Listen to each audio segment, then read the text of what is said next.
خواتین کو بھی اور بچے کچے جو لوگ تھے بچے اور عابد بیمار کو بھی اونٹ کی ننگی پیٹھ پر بیٹھا کر کے، جب اونٹ پر بیٹھا جاتا ہے، گھوڑے کی پیٹھ پر بیٹھا جاتا ہے تو موٹا کپڑا بٹھایا جاتا ہے نا، تاکہ بیٹھنے میں کچھ تکلیف نہ ہو، گلن چبھن کا احساس نہ ہو۔ مگر ان ملعونوں نے اونٹ کی ننگی پیٹھوں پر خاندان رسالت کی عورتوں کو بٹھایا، حضرت زینب بھی ہیں، اور سب کو ڈھارس دے رہی ہیں، سب کو سمجھا رہی ہیں، دلاسا دے رہی ہیں کہ بیٹو اللہ کی جو مرضی تھی ہو گئی، وہ کام ہو گیا، اس کی رضا پر راضی رہو، جزا فضا کرنے سے کوئی اب فائدہ نہیں ہے، صبر کرو، خدا کی بارگاہ میں انصاف ہوگا، ہمارے شہداء کا خون ہوگا اور یزید اور یزیدی درندے سامنے ہوں گے، خدا انصاف کرے گا، صبر کرو۔ واقعات تو بڑے لمبے ہیں، اب وہ واقعہ پر آ رہا ہوں صرف جو کہہ کر کے میں نے روک دیا تھا۔ جب قافلہ کربلا سے کوفہ پہنچا، کوفہ یہ ایک صوبہ تھا نا، اور صوبہ جو صوبائی حکومت تھی، ابن زیاد تھا گورنر، جب گورنر کے دربار میں قافلہ پہنچا وہاں بھی تسلیلی حرکت کی گئی، برداشت کیا، حضرت زینب نے کچھ جواب دیا، اس کے بعد وہاں سے قافلہ جب پھر شام کی راجدھانی دمشق میں لے جایا گیا، جہاں بڑا شیطان بیٹھا تھا، جی جہاں سب سے بڑا گھرو گھنٹال شیطانوں کا ابلیس بیٹھا تھا، یزید بن معاویہ بیٹھا تھا۔ جب وہاں دربار میں قافلہ پہنچا ہے تو یہ واقعہ بڑا ہی دہلا دینے والا ہے۔ یزید بن معاویہ کے سامنے ایک کلنجئی آدمی جو شامی تھا اور موٹا بھدا تھا، آگے بڑھا، کہا خوش آمدی طریقے سے چاپلوسی کرتے ہوئے، امیر المومنین کہا ہمارے لیے جائز نہیں ہے کہ یزید جیسے ملعون کو ہم امیر المومنین کہیں۔ حضرت عمر بن عبدالعزیز کے دربار میں بہت زمانے بعد عمر بن عبدالعزیز کے دربار میں کسی نے یزید کو امیر المومنین کہہ دیا تھا، تو حضرت عمر بن عبدالعزیز خاندان امیہ ہی کے ہیں، اسی خاندان سے جس خاندان سے یزید تھا۔ حضرت عمر بن عبدالعزیز رحمت اللہ علیہ تابعی، تو حضرت عمر بن عبدالعزیز نے جب سنا کہ فلاں کہہ رہا ہے امیر المومنین، ادھر آ، بلایا دربار میں، جلاد سے کہا اس کو 80 کوڑے لگاؤ۔ اس کی جرأت کیسے ہوگی، اتنے بڑے ظالم اور فاسق رسول کے خون کی سے ہولی کھیلنے والے، ہولی میں کہہ رہا ہوں وہ کیا کہیں گے، تو اس کے ساتھ اس کے نام کے ساتھ اس کی جرأت امیر المومنین کہہ رہا ہے، قطعی وہ امیر المومنین نہیں ہے۔ تو یہاں پہ وہی ہوا، اس نے کہا کہ امیر المومنین یزید آپ اس بچی کو مجھے دے دیں، استغفر اللہ۔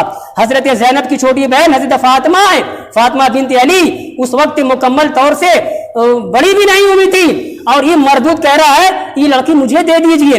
حضرت زینب پر کیا گزری ہوگی، حضرت زینب کی آنکھیں لال ہو گئی، چہرہ سرخ ہو گیا، کہا او بدبخت، نہ تجھے یہ حق ہے کہ میری بہن کو لے لے، اور نہ تیرے یہ جو تیرا گرو بیٹھا ہے، نہ تیرا استاد یعنی یزید، اس کو بھی حق نہیں ہے۔ اب یزید بھی آدھ بگولا ہو گیا، یزید کہتا ہے ہاں مجھے حق ہے، اگر میں چاہوں تو تم سے چھین کر کے تمہاری بہن کو اس آدمی کو دے دوں۔ اللہ، حضرت زینب نے کہا کہ نہ تجھے اختیار ہے، نہ تیرے اس جو ہے گرو کو استاد کو نہ اختیار ہے۔ یزید آدھ بگولا ہو گیا، یزید کہا کہ مجھے اختیار ہے، میں چاہوں تو دے سکتا ہوں۔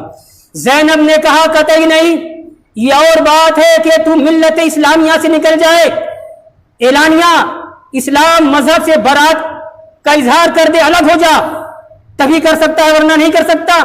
تو یزید کہا کہ اے زینب، اسلام سے تو تو نکل گئی، تیرا باپ نکل گیا، تیرا دادا نکل گیا، علی کو، باپ حسین کو نکل گیا۔ حضرت زینب نے کہا یزید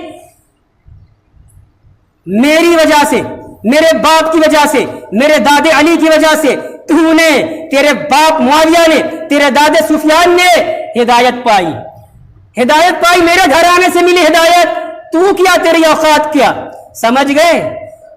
میرے نانا جو دین لے کر کے آئے تھے وہی دین تو نے قبول کیا ہے، تو قطعی تیرا حق اور اختیار نہیں ہے کہ ہم لوگوں کو تو کنیز بنا لے۔ واقعات بہت سارے ہیں، اللہ تبارک و تعالی حق کہنے، حق سمجھنے، حق پر عمل کرنے کی توفیق عطا فرمائے۔ وآخر دعوانا ان الحمدللہ رب العالمین۔